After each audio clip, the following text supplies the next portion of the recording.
So, ito na yung Camry B6 2023. Oh. Ang concern na may-ari dito, may tumutulong langis. So, diagnose natin yung valve cover nito. Ito sa bandang bank 1. Basag yun doon banda na side. Basag. Oh. So 2023, bangga kasi siya. Nabangga. So tinanggal natin yung manifold, kita natin yung pinalitan natin, bago na to siya. Pinalitan natin siya. Ito yung luma niya. Yan. Ito yung luma.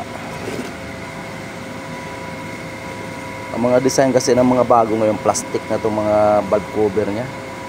So yan, basag siya. Yan, basag siya. Ito, bago na to. Yan, yan ang basag nya.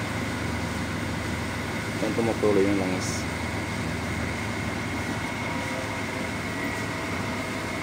Yan. Isang side lang. 2023 Camry.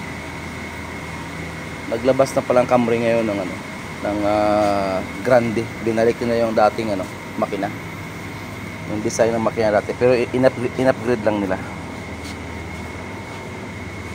Camry Grande B6 yan siya. Ito, kakabit na lang natin yung manifold, yung trouble nya.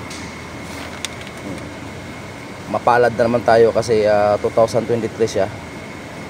Usually kasi itong ganitong mga sasakyan, sa kasa lang kasi pinagawa ng may-ari ito. Siguro sa kasa, alam mo naman ang kasa, alam niyo naman ang kasa, medyo may kamahalan yan. Pangalan pa lang binabayaran mo na. Paano na kayong trabaho?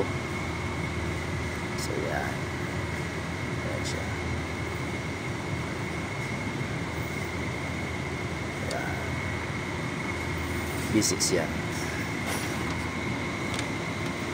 Kintab pa, mga tornilyo, wala pang kadumi-dumi. So, nakakita ng mga ganyang nabangga kaagad ng 2023. Yan. Dito kasi walang ingat yung mga customer dito. Laruan lang sa kanila dito yung mga bagong sasakyan.